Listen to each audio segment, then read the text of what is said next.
오늘 본문은 29장부터 시작을 하겠습니다. 이스라엘 백성은 매우 독특한 백성들입니다. 즉 하나님의 자녀들은 세상하고 다른 사람들입니다.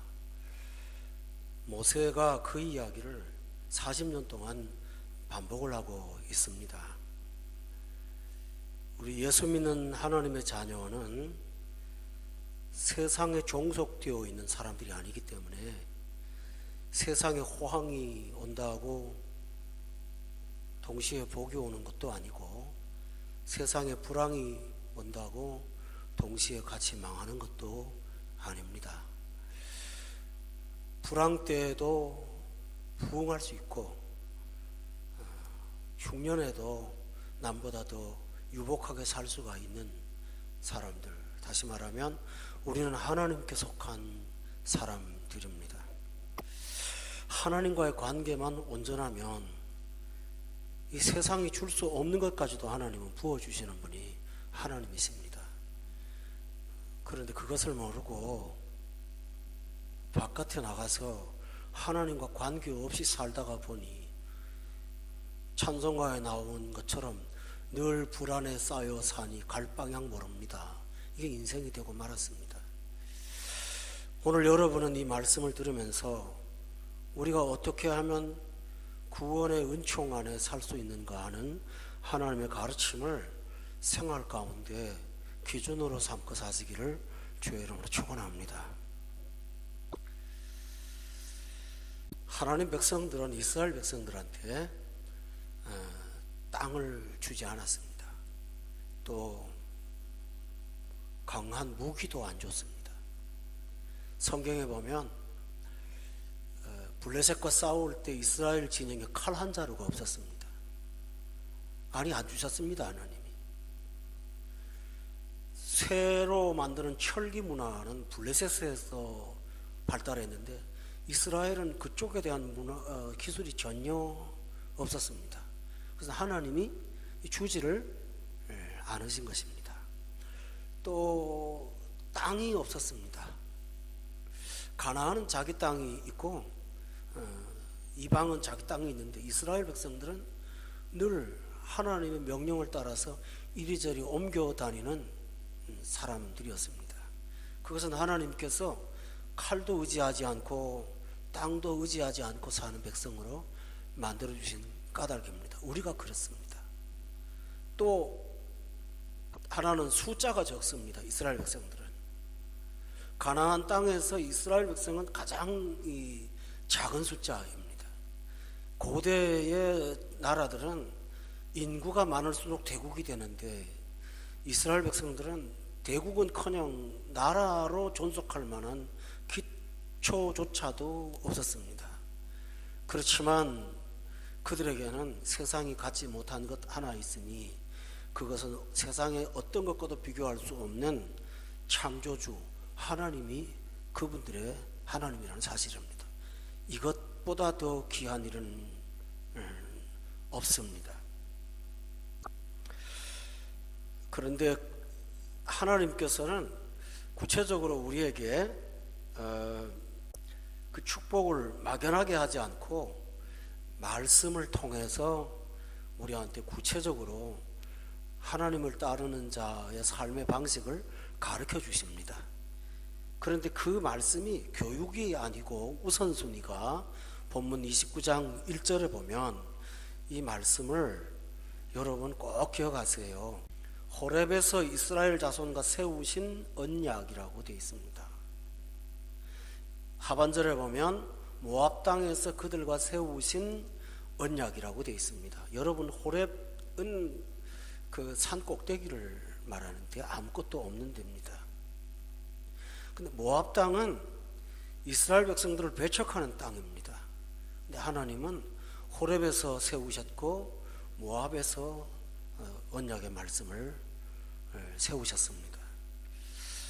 과거에 은혜 받으려면 산꼭대기 기도원도 가고 그랬습니다만 하나님은 초월하신 장소에서도 언약을 주시지만 이 험한 세상 안에서도 하나님은 우리와 약속을 갖고 살도록 말씀을 언약의 말씀으로 만드셨습니다. 그 말은 이 말씀대로 살면 하나님이 맹세하신 약속이 있다라는 말입니다. 그래서 우리를 일컬어 하나님의 자녀라고도 하면서 또 한편으로는 언약의 자녀라고 하는 것을 믿으십니까, 여러분? 이것은 굉장히 중요합니다. 여러분, 기초적인 걸 가르쳐 드릴게요. 하나님을 우선순위로 모시기 바랍니다. 그러면 여러분의 삶이 우선됩니다. 하나님의 것을 따로 떼어놓으십시오.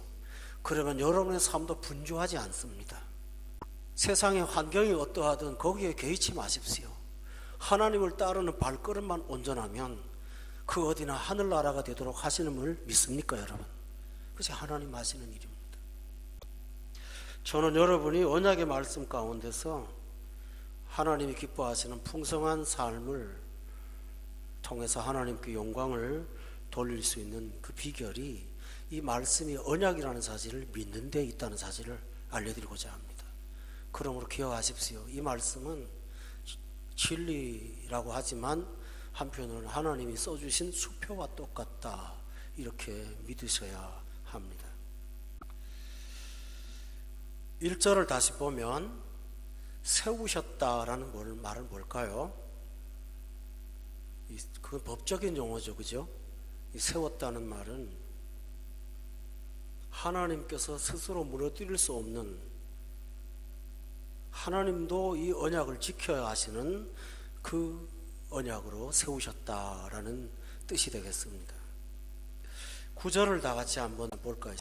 여기는 하나님을 언약을 세우시고 믿는 사람들은 언약의 말씀을 지켜 행하라. 그리하면 너희가 하는 모든 일이 형통하리라 라고 약속하여 주셨습니다. 여러분, 우리는 복받기 위해서 신앙생활을 하는 것은 아닙니다.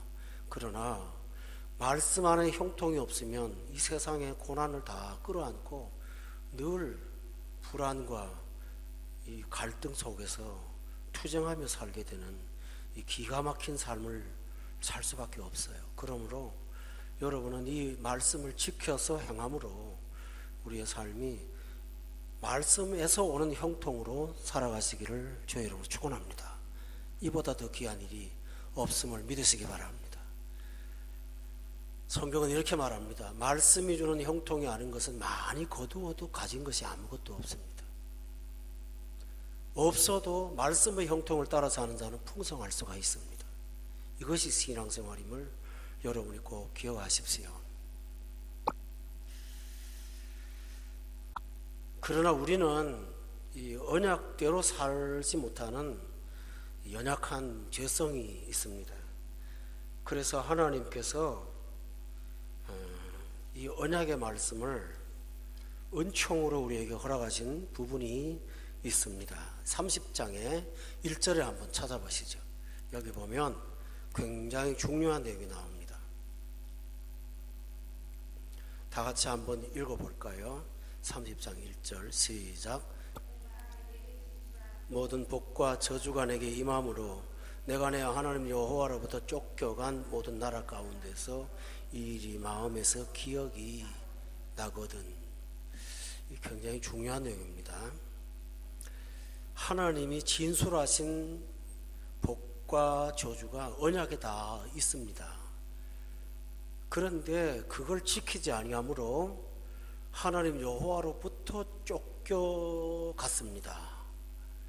그런데 그 쫓겨간 나라에서 말씀 따라 살지 못한 불순종이 마음에서 기억이 날 수가 있습니다. 그것은 하나님 말씀을 통해서만이 가능합니다. 회복도 하나님 말씀 안에서만이 가능한 일입니다. 그래서 1절에 보니까 기억이 나거든 하고 2절, 이것은 아까 29장에 나오는 내용하고는 좀 다릅니다. 이것은 잘못하고 살다가 말씀이 깨달아지면 다시 해야 될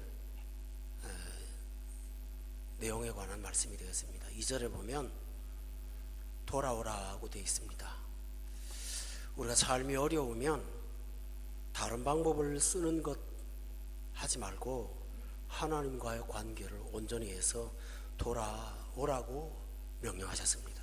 이것이 여러분을 회복시킬 수 있는 유일한 길입니다. 그리고 새로운 방법을 찾는 것이 아니고 원래 하라고 하신 대로 명령을 온전히 따라서 마음을 다하고 뜻을 다하여 여호와의 말씀을 청종하라고 기록되어 있습니다. 여러분이 하실 일이 뭘까요? 말씀으로 우리가 잘못됨을 깨달은다면 다시 와서 말씀을 청종하고 돌이키라고 하셨습니다. 그때 본문에 보면 하나님께서 9절 말씀에 이렇게 말합니다. 9절 끝에 보니까 중요한 구절인데 꼭 기억해 주시기 바랍니다. 여호와께서 너의 조상들을 기뻐하신 것과 같이 너를 다시 기뻐하사 내게 복을 주시리라 라고 되어 있습니다. 이 다시라는 말이 굉장히 중요하지요. 하나님께서 실망하셨다가 회복하고 돌아오는 사람들을 보시면서 다시 기뻐하시고 복을 주시겠다고 하셨으니 말씀을 통해서 깨우친다면 하나님께 여러분이 돌아와서 원래 하라고 하는 대로 하나님을 경외하고 그 말씀을 청종하시기 바랍니다. 그것이 우리 삶을 회복하는 유일한 비결임을 여러분이 오늘 이 말씀을 통해서 받으시길 바랍니다. 이보다 더 귀한 건 아무것도 없습니다. 9절을 다시 보면 기뻐하셔서 너에게 복을 주시겠다고 말씀하셨습니다. 그러면 우리가 순종하지 않으면 어떻게 삶이 황폐해질까에 대한 내용을 사람들은 잘 모르는 것 같습니다. 그러니까 그 불순종의 결과를 알려고 하지 않으니까 사람들은 자기가 원하는 대로 살아보는 것입니다. 그리고 마지막에 가서 굉장히 스스로에게 무너지는 것을 우리는 많이 보게 됩니다.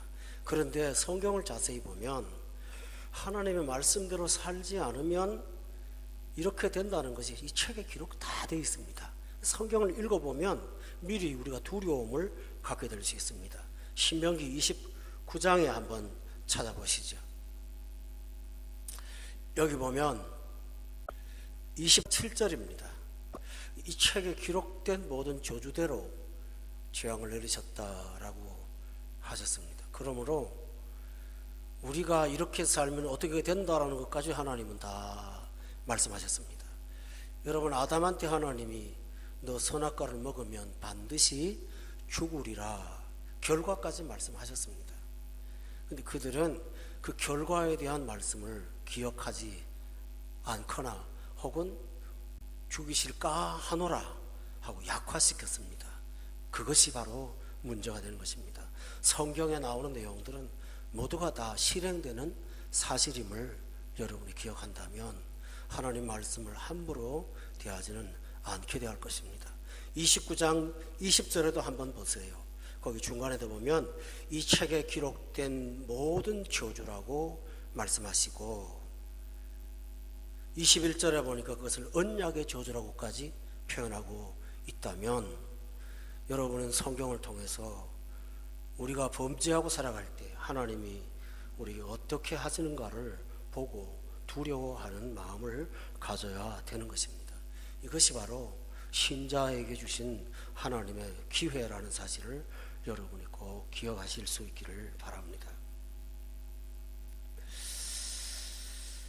실제로 말씀은 우리에게 순종의 목적으로 주신 것인데 잘못하면 순종을 다른 쪽으로 바꿀 수가 있습니다. 29장 29절에 보면 이 구약 성경에서 아주 중요한 구절이 하나 등장합니다. 감추어진 일은 우리 하나님 여호와께 속하였거니와 나타난 일은 영원히 우리와 우리 자손에게 속하였나니 라고 되어 있습니다. 이는 우리에게 율법의 모든 말씀을 행하게 하심이라 라고 되어 있습니다. 성경을 읽다가 보면 사람이 능히 풀 수 없는 어려운 내용들이 나오거나 하나님께서 그 이상 말씀을 하지 않는 내용들이 등장을 합니다. 가령 예를 들어서 구체적으로 지옥이 어떤가에 대한 내용이 성경에는 나타나지 않습니다. 또 종말에 관한 사항들이 상징으로 나타나도 구체적으로는 잘 나타나지 않습니다. 그리고 요한계시록에 나오는 그 여러 가지 신비한 내용들도 아직은 밝혀지지 않고 있습니다. 그 요한계시록에 보면 그런 성경들을 봉인되었다라고 표현하고 있습니다. 여러분은 기억하시죠? 예수님의 자녀 제자들이 예수님께서 40일이 끝난 후에 승천하실 때 마지막에 묻는 질문이 있었어요. 주여, 이스라엘 나라를 회복하심이 이때입니까? 라고 물어요. 그때 예수님께서 그것은 너희가 알 바 아니요 라고 합니다. 신앙생활을 순종의 관점으로 하지 않다 보면 와서 자꾸 새 말씀을 풀어가는데 귀를 기울이는 재미가 있고, 그것이 마치 영성인 것처럼 포장될 때가 있습니다. 그래서 나중에는 심각하면 인터넷 사이트를 들으면서 여기저기 서핑을 하며 이 말씀 듣고 저 말씀 듣고, 이분은 이렇게 말했어, 저분은 저렇게 말했어. 그게 우리 생활에 재미가 되기 시작하면 나도 모르게 말씀을 분별하고 연구하는 일에 빠지면서 순종을 약화시킬 때가 있습니다. 하나님은 이 일을 경고하시면서 감추어진 일은 드러내지 말라고 하시고, 나타난 일은 순종을 위해서 하신 것이니 그 말씀을 따라서 감추어진 것보다는 나타난 일에 순종으로 대응하라고 말씀하신 것입니다. 그렇지 않게 되면 믿음이 오래될수록 자꾸 새 것을 찾게 되는 그러한 마음으로 바뀌면서 그것이 신앙생활로 대치되는 경향이 있다는 사실을 여러분이 기억하실 필요가 있습니다. 이것은 예수님 당시에 바리새인들이 빠졌던 하나의 아주 깊은 구조였습니다. 요한복음 5장을 한번 찾아보겠습니다. 여기 보면 요한복음 5장 39절입니다. 같이 한번 읽어볼까요? 시작. 성경에서 영생을 얻는 줄 생각하고 연구하거니와 이 성경이 곧 내게 대하여 증언하는 것이니라 라고 있습니다. 여러분, 이 사람들은 성경을 순종하는 것보다는 연구하는 데 집중했습니다. 그런데 성경을 연구하면서 성경이 말하는 핵심인 예수 그리스도에 대해서는 아무런 관심이 없었습니다. 성경은 연구의 대상이 아닙니다. 순종의 대상입니다. 이 사실은 매우 중요한 내용입니다. 40절에 보면 성경을 연구하는 목적이 39절에 보니까 성경의 목적을 압니다. 영생을 얻는 줄 생각은 했습니다. 그러나 영생을 얻기 위해서 내게로 오지는 않았습니다. 이 말이 뭘까요? 연구했습니다. 그러나 그 속에 기록된 주 예수 그리스도를 그들은 받아들이지 않았습니다. 우리가 자칫 잘못하면 오랜 신앙생활 가운데 성경을 연구하는 쪽으로 빠져가게 됩니다. 그러나 순종은 따로 할 수가 있습니다. 여러분, 성경에 대한 지식이 좀 부족해도 순종에 앞서면 그것이 더 귀하다는 것을 깨닫고 하나님 말씀을 따라 살아가시는 여러분 되시기를 바랍니다. 이것이 너무 소중한 내용이 되겠습니다. 왜 그럴까요? 하나님께서 연구해서 풀어갈 만큼 성경을 쓰지 않으셨습니다. 신명기 30장 11절에 한번 보십시오. 여기 보면 자꾸 사람들이 성경을 어렵다고 말하는데 성경은 어렵지 않습니다. 다 같이 한번 읽어볼까요? 시작. 내가 오늘 내게 명령한 이 명령은 너에게 어려운 것도 아니요 먼 것도 아니니라 라고 했죠. 어려운 게 없습니다. 사람이 스스로 어렵게 자꾸 만드는 것입니다. 어떤 사람들의 마음을 사로잡기 위해서 마치 자기만 이 성경을 풀 수 있는 것처럼 성경을 스스로 쉬운 성경을 어렵게 만드는 것뿐이지 하나님은 명령을 어렵게 하지 않으셨다고 분명히 말씀하여 주셨습니다. 또 두 번째입니다. 이 명령을 어떤 특별한 사람만이 받는 것은 아니라고 말씀했습니다. 12절에 한번 볼래요? 하늘에 있는 게 아니다 라고 했어요. 그런데 어떤 사람들은 하나님 말씀이 신비한 기도 가운데만 응답으로 체험되는 어떤 초월한 것으로 자꾸 가르치는 경향이 있습니다. 그래서 내가 이르기를 누가 우리를 위하여 하늘에 올라가서 그의 명령을 우리에게로 가지고 와서 우리에게 들려 행하게 하려 할 것이 아니요 라고 돼 있죠. 그러니까 어떤 신령한 은사를 받은 사람이 하나님의 음성을 들어갖고 그 말씀을 전달해 주도록 그렇게 쓰지 않았다는 말씀입니다. 여러분, 율법이 어딥니까? 십계명이거든요. 십계명은 해석을 해야 될 이유도 사실 없어요. 그냥 그대로 다 해요. 순종하면 되는 거예요. 또 하나 있습니다. 13절에 보면 이것이 바다 밖에 있는 것이 아니니 내가 이르기를 누가 우리를 위하여 바다를 건너가서 그의 명령을 우리에게로 가지고 와서 우리가 들려 행하게 하려 할 것도 아니라. 여러분, 하나님 말씀은 어떤 학적인 깊은 연구를 한 자만이 아는 것이 아니고 그 말씀은 뚜껑을 열면 우리가 얼마든지 들을 수 있도록 하나님 말씀을 기록해 두셨습니다.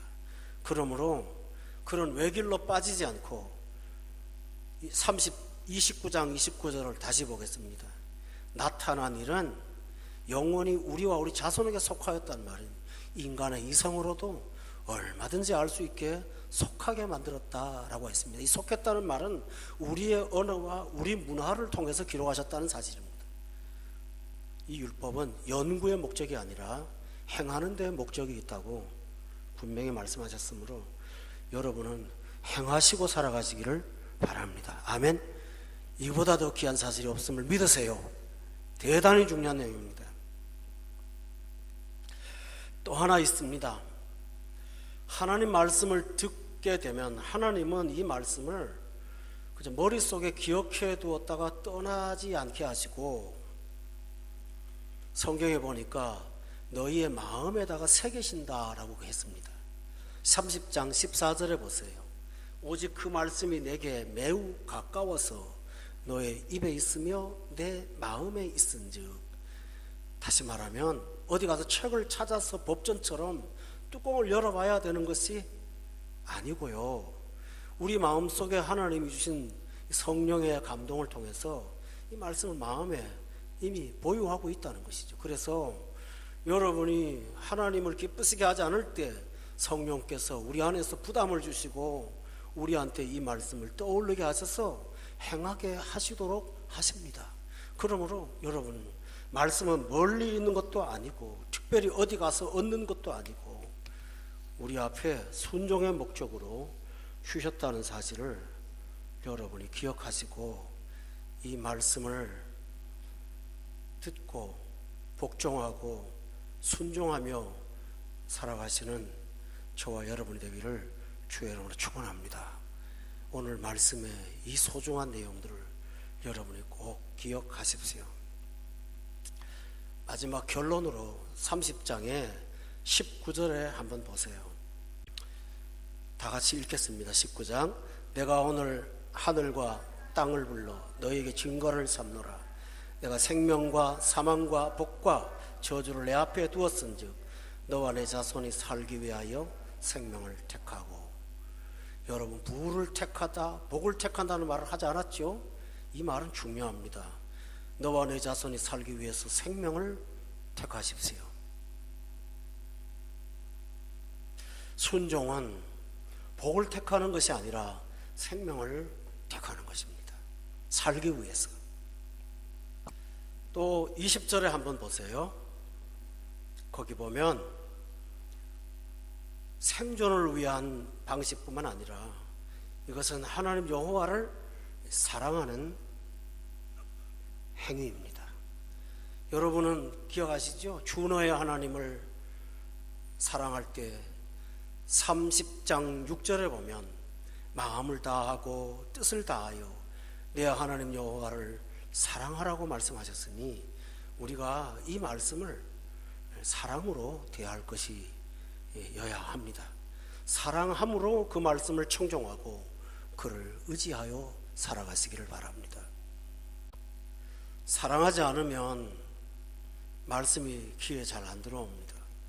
그러므로 하나님을 사랑하는 것을 먼저 하면 청종하게 되고 그 말씀을 의지하게 됩니다. 말씀을 의지하지 않으면 우리는 사단이 자꾸 보여주는 이 세상의 환경을 자꾸 보면서 낙담하고 절망에 빠져들어갈 수밖에 없음을 여러분 모두가 기억하시고 하나님 말씀을 듣고 순종하며 살아가는 우리 모두가 될 수 있기를 부탁합니다.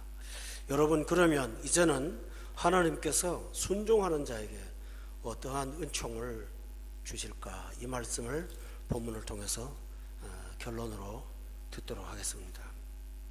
29장의 9절입니다. 너희가 하는 모든 일이, 그 다음에 뭐라 그랬나요? 이 말은 굉장히 중요합니다. 너희가 하는 모든 일이 형통하리라. 이것은 세상의 기준으로 형통을 보시면 안 됩니다. 어쨌든 하나님께서 우리가 하는 일들을 빈손으로 돌리지 않고 하나님의 뜻을 이루는 것으로 우리 삶을 축복해 주십니다. 여러분이 살아오고 뒤돌아보면서 내 삶의 발걸음을 형통케 하신 하나님을 보면서 감사할 수 있는 여러분이 되시기를 바랍니다. 이것이 인생의 행복입니다. 솔로몬은 누구보다 부자였습니다마는 그것이 형통이라고 결론을 내리지 못하고 허무라는 결론을 내리고 말았지요. 아무것도 아니었다라는 것입니다. 그러나 바울 사도는 가진 것도 없이 순교를 당했지만 그는 마지막에 너는 나처럼 되라고 로마의 그 지도자에게 권면할 만큼 그는 인생에 대해서 승리를 선언하고 세상을 끝났습니다. 다윗도 마찬가지입니다. 아들 솔로몬에게 너는 믿음의 대장부가 되라고 하면서 인생을 끝냈던 것입니다. 그러므로 여러분이 이 말씀대로 살면 여러분의 삶이 형통할 수 있다는 사실을 믿으세요. 그리고 어떤 환경이 닥쳐오더라도 하나님께서 주신 형통을 빼앗을 수 있는 사람은 아무도 없다는 사실을 마음속에 간직하고 살아가시기를 주의 이름으로 축원합니다. 두 번째로 복이 무엇일까요? 그것은 13절에 나옵니다. 다 같이 한번 읽어볼까요? 13절 29장입니다. 시작. 내게 말씀하신 대로 또 내 조상 아브라함과 이삭과 야곱에게 맹세하신 대로 오늘 너를 세워 자기 백성을 삼으시고 그는 친히 너의 하나님이 되시려 한다 라고 했습니다. 하나님은 나의 하나님인 거 맞습니다. 그런데 여기서 말하는 내 하나님이라는 말은 내가 바로 너의 편이다 라는 뜻입니다. 다시 말하면 무슨 일을 하든지 사람을 의지하지 않고 살아도 하나님께서 우리와 함께함으로 우리의 삶을 이끌어 가시는, 이것이 바로 순종하는 자에게 주시는 은총입니다. 여러분이 불순종할 때 하나님께서 그 동행하실 수가 있을까요? 의의 하나님이. 순종하면 하나님의 함께하심을 늘 만날 수가 있습니다. 이 사실이 얼마나 귀한 것인지는 여러분이 살아가면서 깨닫게 될 줄로 믿습니다. 또 세 번째 말씀을 보겠습니다. 30장을 한번 보겠습니다. 5절 말씀에 다 같이 한번 읽어보죠. 시작. 너를 내 조상들이 차지한 땅으로 돌아오게 하사 내게 다시 그것을 차지하게 하실 것이며 여호와께서 또 내게 선을 행하사 너를 내 조상들보다 더 번성하게 하실 것이라고 하셨습니다. 성도 여러분, 하나님은 그런 자들을 번성케 하십니다. 이 번성이라는 용어는 뭐 자녀를 많이 낳는 것도 있겠지만 우리가 알 수 없는 하나님이 쌓아두신 은혜들이 내 안에 더 풍성해지는 것을 뜻합니다. 그것을 살아가면서 여러분도 경험하게 될 것입니다. 이거 하나님이 하신 거구나, 이 일은 하나님이 하셨어 하는 것을 여러분이 경험하고 살아가게 될 것입니다. 이런 은혜가 우리 모두에게 있으시기를 저는 바랍니다. 또 하나 있습니다. 30장의 9절로부터 10절에 보면, 아까도 말씀을 드렸지만 다시 한번 정리한다면, 너의 조상들을 기뻐하신 것 같이 너를 다시 기뻐하시겠다라고 했습니다. 하나님의 기쁨이 되는 것, 이보다 더 귀한 일이 없겠죠. 여러분들은 하나님의 기쁨이 되시기를 바랍니다. 하나님이 기뻐하면 다윗에게 이런 말 했죠. 내가 저를 내 마음에 합한 자라 저를 통해서 내 뜻을 다 이루시겠다고 하셨으니 바로 이 말씀이 우리의 것이 되는 것입니다. 30장의 16절에 보면 좀 더 구체적으로 그의 명령과 규례와 법도를 지키라 하는 것이라. 그리하면 내가 생존하며 번성할 것이요 또 내 하나님 여호와께서 내가 가서 차지할 땅에서 내게 복을 주실 것이라 라고 하셨습니다. 오늘 이 말씀을 여러분이 충분히 들으셨습니다. 31장부터 마지막 장까지는 모세가 마지막으로 이스라엘 백성을 앞에 놓고 노래를 부릅니다. 31장 14절에 보세요. 여호와께서 모세에게 이르시되 내가 죽을 기한이 가까웠다. 죽음을 준비시키십니다.